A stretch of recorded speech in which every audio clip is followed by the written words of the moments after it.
बारे में एक शायर ने क्या कहा कि तुम्हारी हर तकलीफों का मैं एक मुकम्मल जवाब हूं, कभी वक्त मिले तो मुझे पढ़ना, मैं भारत का संविधान हूं। सैल्यूट करते हैं उन संविधान बनाने वालों को जिन्होंने इतना मजबूर किया। और याद रखिए, ये जो नेता है ना, जो संसद में बैठे रहते हैं, बेच दिए रहते हैं आपको। ये जो संविधान है ये उन्हें रोक के रखा है, तुम बेच नहीं सकते हो। अगर आप ईमानदार समझते हैं तो वाकई समझिए कि जो संविधान बनाने वाले थे वो ईमानदार थे, वरना इन लोग को अभी दे दिया जाता तो बेच खा जाते सब। तो ये उन्हें रोक के रखता है। अनुच्छेद 13 आप याद रखिएगा, ये अल्पीकरण है। कब? जब आप दूसरे को तकलीफ देने लगते हैं तब। अब आर्टिकल 14 आता है, अनुच्छेद 14। इसमें बड़ा कंफ्यूजन, याद रखिएगा, यूपीएससी में इससे क्वेश्चन पूछता है। इसमें दो तरह की बातें कही गई हैं।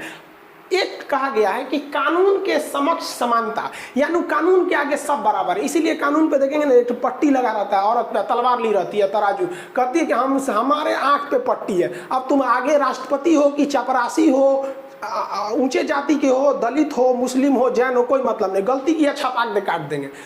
जब रेलवे एसएससी नहीं दी थी, हालांकि एसएससी और रेलवे को समझ में आ गया कि भाई स्टूडेंट से बगावत नहीं करना चाहिए।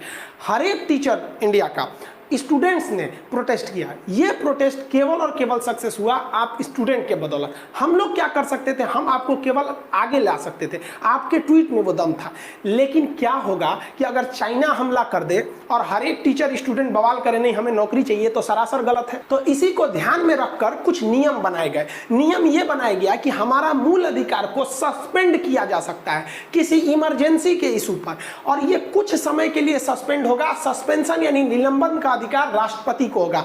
अतः विदेशी आक्रमण या कोई इमरजेंसी आ गया तो हमारे मूल अधिकार को छीन लिए जाएंगे। तब आप नहीं कहिएगा कि सरकार नहीं छीन सकता, ये संविधान में स्पष्ट लिखा है। लेकिन कुछ ऐसे मूल अधिकार हैं जो दूसरे के अधिकार को छीन लेते हैं, उसकी जिंदगी बर्बाद कर देते हैं। जैसे 3 तलाक एक अधिकार था। वो 3 तलाक जो था वो 3 अक्षर के साए में किसी औरत की जिंदगी एक सिमट के रह जाती थी। तो हमारा मूल अधिकार अनुच्छेद 21 कहता है कि आप स्वतंत्र रूप से जी सकते हैं, आपकी जिंदगी में कोई बाधा नहीं आएगी। लेकिन एक औरत की जिंदगी बर्बाद कर दे रहा था वो 3 तलाक। इसीलिए कहा गया है कि अगर